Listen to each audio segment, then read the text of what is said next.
play. Welcome back, viewers, to another episode of Let's Play Sacred for the PC. With me, Bezlonir. With me, Bezlonir. Sure. I was almost trying to do a voice there, and then I backed off of it, because I was like, I'm not going to do that voice very well. Somebody else did it better. A lot of people did it better. I was pondering doing a Dale Gribble impression, but I haven't practiced that, you know. I'm getting a little bit of weird lagginess from this game. Like, the sounds aren't quite syncing up with everything else. I don't know what's up with that. There seems like a little bit of lag in hit detection and all this. Now, this swamp area is interesting and a little different. It's really going to depend on your type of character to whether or not you get along well here. Some characters are going to have trouble here. These things are definitely doing a lot of damage to me. Having a little bit of trouble killing this guy. So I'm just going to go ahead and guess that they're strong to ice damage. I will have to tell you that from my experience, it is hard to run a character that only does one damage type. Relatively speaking, they're not as flexible. I have my Dryad, my Capricious Hunter ranged Dryad on the console. Is very versatile, as are pretty much any melee or ranged physical type damage dealers. That said, there really aren't. I don't think there's much in the way of ranged builds for this game. But the Dryad definitely has a super sweet ranged build. And the good thing for her, and this wouldn't work for the Seraphim's BFG because it just uses the summoned weapon. I don't think you can socket it, but you can socket those little magic runes and things that I always just throw away on this character, and they'll convert a certain percentage of your weapon damage to an element. And then you carry around 3 or 4 different weapons, and then if what you're fighting is strong to everything you're doing, then you just switch out to an element they're weak to, and you're never just stuck trying to plug away with the wrong damage type and, you know, spending like 10 minutes trying to kill something, which is pretty cool. The other thing that's, well, there's so many other things that's cool about the Capricious Hunter Dryad, one of which is that she shoots like incredibly super fast, and that's awesome. Guess I'll zoom back in here, and we'll just cut through this like this general direction. That'll work. So the Dryad can use, I think they're the only class that can use like blow guns, you know, like that, like Amazonian type of idea with a blowgun, which makes her shoot bay-doot, yeah, makes her shoot really fast, and that's obviously cool. And then another thing which is pretty cool is that, well, though it arises from something that sucks, every once in a while I run across really, I guess they're like a really strong mob, it must be, and they just refuse to take damage from my blowpipe on that Dryad. And so I will just strap on a spear. I just carry a pretty cool spear with me, and luckily it just works right along with my build. Like, I use all the same skills, so I mean that's That's pretty cool to have that versatility. So other than advancing too far in the game too fast and trying to fight mobs that are over 10 levels higher than I am that do more damage than I have hit points, you know, she's done pretty well. Unfortunately, I think I've mentioned before that these things have resistance. I'm gonna have to find out how you find certain things out.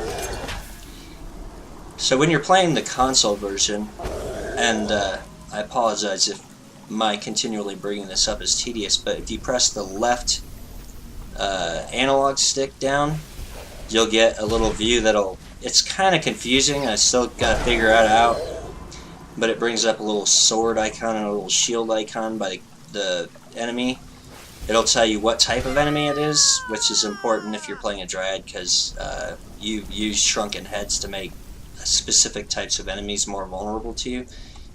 And it'll also tell you what they attack with, and it'll also tell you like what element they attack with, and what elements. It'll have a shield icon with the elements. The only thing I don't know is whether that's telling you what they're strong against or telling you what they're weak against, which obviously makes kind of a big difference, doesn't it?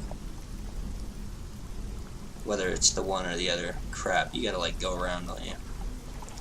I don't like there's like all these swamp towns are kind of like that, especially like the story ones you have to go through. They're like convoluted, and you can see where you need to go, and then you have to like go way around. Whatever.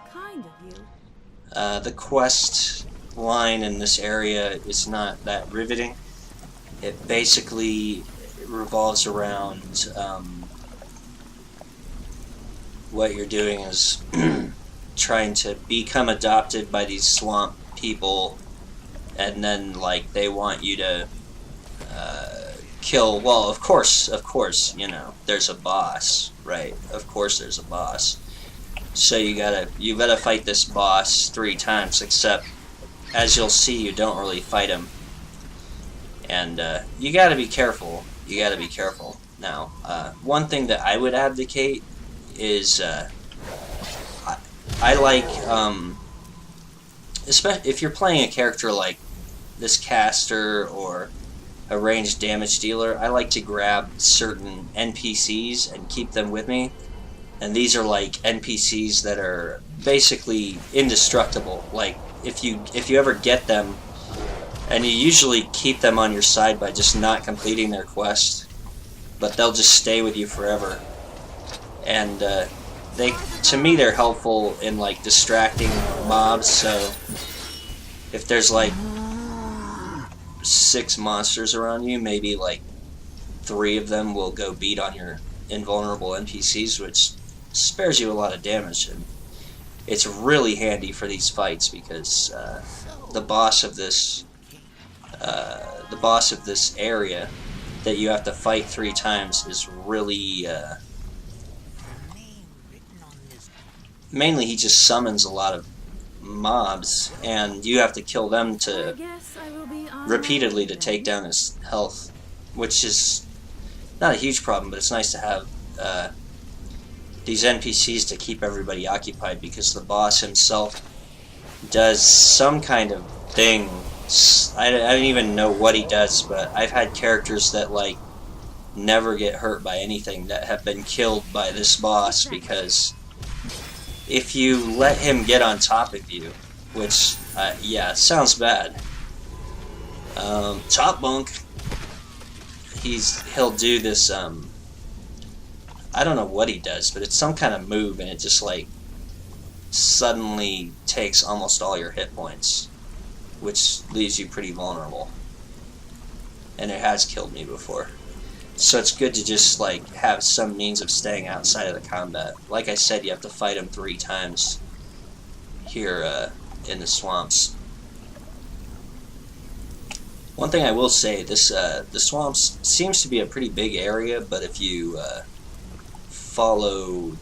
just follow the main quest line, it is not that big. it's very, the quest line in here takes you through rather quickly. What I would advocate is, you know, when you first get started, well, I guess there's no point in advocating anything. Just, if you do play this game and you're just getting started, then just do what, you know, seems fun to you. But if you're starting to get to a point where you're having difficulty advancing, then, you know, I would definitely hit up the wikis and stuff, because there's a lot of mechanics in this game, and they're not all as obvious as they could be, I guess. These undead can be pretty annoying, once again, depending on your character type, especially the real problem that I have with them is like on the console with targeting, because they die and then they sit there and you just keep targeting while everything else like bashes on you, and changing a target on the console is a little bit difficult. Like, you keep trying to do it and your character will keep insisting on attacking other stuff. This game, it's definitely not flawless. It has its flaws, but it's like really, really awesome at the same time. So, you know, I forgive it the flaws that it has. Fortunately, it doesn't crash too much for me. That's a deal breaker pretty much. Before I started this LP, I was sort of up in the air about which LPs to do, and Heroes of Might and Magic 4 was one game that I considered LPing, and basically the reason that I didn't is because when I was trying to play a campaign on my own to just refamiliarize myself with everything and whatnot, the game just kept crashing on me, you know? So I just can't. I also have a problem with Heroes. No. What is it?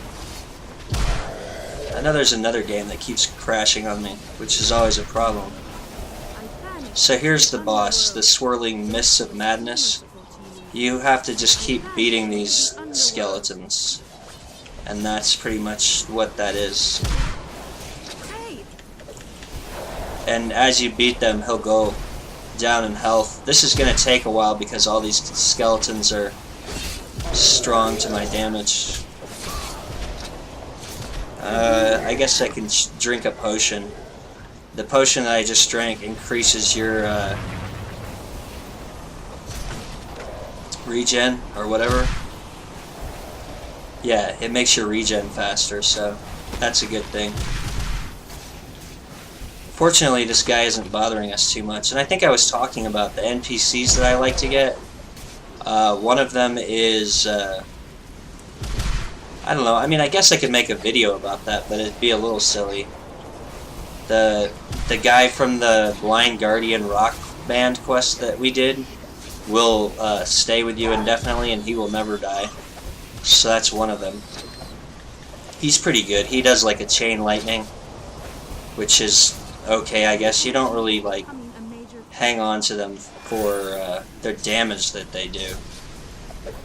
Fortunately, this guy's totally absorbed with our NPCs, which will probably stay that way because they can't damage him directly, and I can't damage him, so really no way of changing his aggro. For some reason, he's not summoning more guys, which he should be.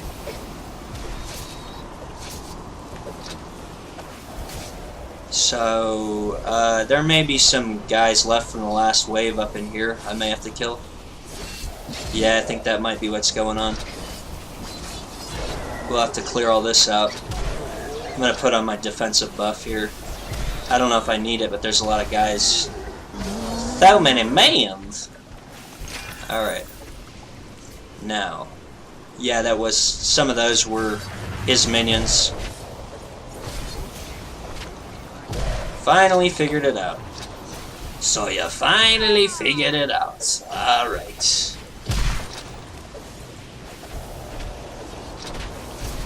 Now we're having fun.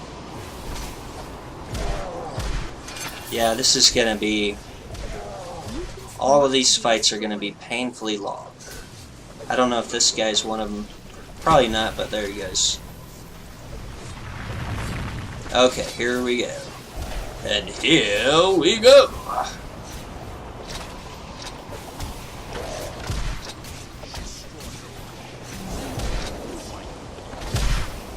Yeah, I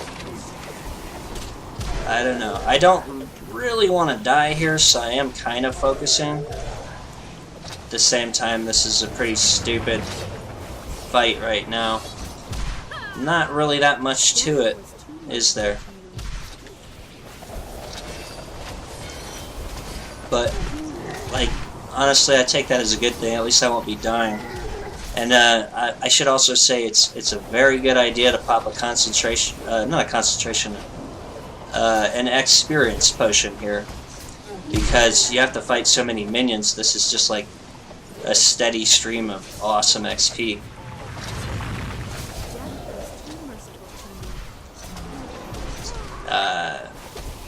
Yep. What do you say? Is there just...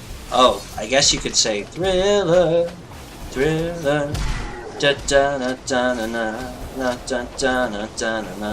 If I was like a super awesome YouTuber that did like editing and stuff, I'd put in a clip. But firstly, I don't even know how to do that. Secondly, I don't want to deal with possible legal repercussions from that. Like, I've put music in my clips before. It usually hasn't been too much of a problem for me, but if you start putting video clips in your videos, then you may start to get rights issues. I don't want... if I put the work in to put a video out, I don't want to have it taken down by YouTube.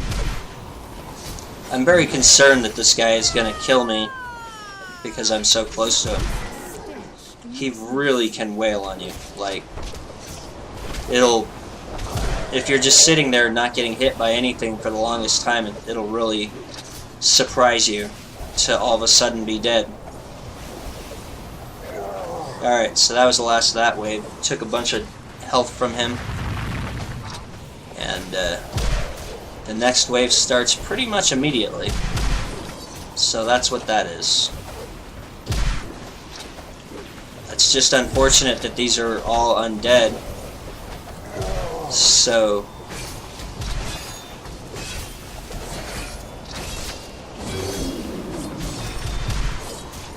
that makes it take a lot longer.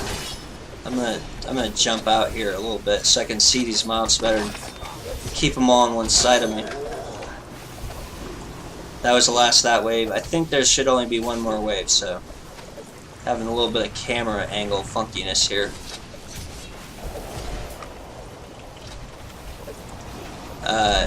Probably a good idea, especially as you get further along into any particular difficulty, to just go ahead and use your potions and stuff, because you'll just get better potions when you go up to the next difficulty, and the potions that you had will downscale. So if they used to heal you for 100%, they might start just healing you for like 60% or something like that. Something like that. The reason that was awkward is because I was gonna say a cuss word for no reason. Then I decided not to. I decided to be wholesome. Isn't that nice? Isn't that nice? Man, oh man. Man alive. Don't even know.